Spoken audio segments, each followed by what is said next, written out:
Big boss ఈ రోజు promo వచ్చేసింది. అయితే ఈ ప్రోమోలో నామినేషన్ మించిన హీట్ కనిపిస్తోంది. మరో ఆసక్తికరమైన విషయాన్ని గమనిస్తే సోనియాని హౌస్లో ఎవరు చిన్న మాట అన్నా ఆమె కంటే ముందుగా ఆమె బాడీ గార్డ్స్ పృథ్వీ, నిఖిల్లు రెచ్చిపోతుంటారు. కానీ ఇక్కడ ప్రోమోలో గమనిస్తే యష్మి, సోనియాల మధ్య హీట్ డిస్కషన్ నడుస్తున్నా ఆమె బాడీ గార్డ్స్ పెద్దగా పట్టించుకోవడం లేదు. పైగా నిఖిల్ సోనియాని కదా ఓదార్చాలి. ఈ ప్రోమోలో దానికి విరుద్ధంగా యష్మిని ఓదార్చుతున్నాడు. యష్మి గౌడ, సోనియా. బిగ్ బాస్ 4వ వారం నామినేషన్లో సోనియాని కడిగిపారేసింది యష్మి గౌడ. హౌస్లో ఉన్న మిగిలిన కంటెస్టెంట్స్ సోనియా గురించి, ఆమె బాడీ గార్డ్స్ గురించి గుసగుసలాడుతుంటారు. కానీ పైకి మాత్రం ఏమనరు. సీత, నైనిక, విష్ణుప్రియలు సోనియా గురించి చెవులు కొరుక్కుంటుంటారు. కానీ సందర్భం వచ్చినప్పుడు నామినేషన్స్లో మాత్రం సోనియా గ్రూప్ గేమ్ గురించి మాట్లాడరు. అయితే నిన్నటి నామినేషన్లో యష్మి గౌడ మరోసారి తాను డేరింగ్ అండ్ డాషింగ్ అనిపించింది. ఉన్న విషయాన్ని కుండబద్దలు కొట్టినట్టు మాట్లాడింది. నాకంటే తోపు ఎవరూ లేరిక్కడ అని పృథ్వీ, నిఖిల్లను చూసి రెచ్చిపోతున్న సోనియా బండారాన్ని బయటపెట్టింది.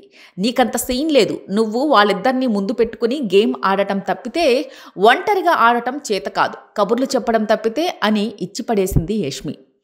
ఇక నామినేషన్స్ తర్వాత కూడా సోనియాతో చెడుగుడు ఆడుకుంది యష్మి. మదర్ సిస్టర్స్ అని చెప్పి మీరు అటాచ్మెంట్ యాడ్ చేసుకున్నారు అని పృథ్వీతో మాట్లాడుతుంటే ఎప్పట్లాగే మధ్యలోకి దూరింది సోనియా. దాంతో యష్మికి మండిపోయింది. హలో, నేను గేమ్ని గేమ్లా చూస్తా, నీలాగా కాదు. సిస్టర్, మదర్ అని చెప్పి అటాచ్మెంట్ యాడ్ చేసి ఇష్టం వచ్చినట్టుగా వాళ్ళని వాడుకుంటున్నావు, ఇది క్లియర్ అని అన్నది యష్మి. దాంతో సోనియా, నీ ఫోకస్ అంతా నిఖిల్, పృథ్వీపైనే ఉంది, నన్ను చూడటం లేదు కదా అని అన్నది. దాంతో యష్మి, ఏయ్ ముందు నువ్వు నన్ను చూడు, నేను ఎవరిని చూస్తున్నానో గమనించు అని అన్నది. అప్పుడు సోనియా నవ్వుతూ ఇచ్చిందయ్యా ఎక్స్ప్రెషన్స్. కన్నింగ్ నవ్వుకి బ్రాండ్ అంబాసిడర్ అనేటట్టుగా ఉంది ఆమె నవ్వు. ఇక లోపలికి వెళ్ళిన తర్వాత కూడా యష్మి రెచ్చిపోయింది. తను చేస్తే నామినేషన్స్ మేం చేస్తాం నామినేషన్స్ అని అన్నది.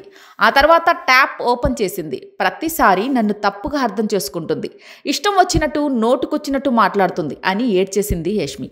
ఇక ఎవరు ఏడుస్తారా, పట్టుకుని ఓదార్చుద్దామా అని కాసుకుని కూర్చునే సోనియా బాడీగార్డ్ నిఖిల్ యష్మిని హక్ చేసుకుని తెగ ఓదార్చేశాడు. అతను ఓదార్స్తున్నాడని మరింత ఎక్కువ ఏడ్చింది యష్మి. పాపం మణికంఠ అయితే తనకు హక్ చేసుకుని ఓదార్చే ఛాన్స్ లేదని అలా తలుపు దగ్గర నిలబడి చూస్తూ ఉండిపోయాడు. ఇంకోసారి ఎవరినైనా హక్ చేసుకున్నా, ఇష్టం లేకుండా ఓదార్చినా బయటకు తోసేస్తాం అని నాగార్జున వార్నింగ్ ఇవ్వడంతో ఈ ఓదార్పు యాత్రలో భాగం కాలేకపోయాడు మణికంఠ. ఇక్కడ ఆసక్తికరమైన అంశం మరొకటి ఏంటంటే, సోనియాని ఎవరైనా చిన్న మాట అంటే తన ఇద్దరు బాడీ గార్డ్స్ నిఖిల్, పృథ్వీలు టోన్ తగ్గించు అని నోరేసుకుని పడిపోతుంటారు. కానీ యష్మి, సోనియాల మధ్య హీట్ డిస్కషన్ నడుస్తున్నా వాళ్ళు మాత్రం సైలెంట్గానే కనిపించడం శుభసూచకమే. పైగా నిఖిల్ సోనియాని కాకుండా యష్మిని ఓదార్చడం అతనికి ఇంకా శుభసూచకం.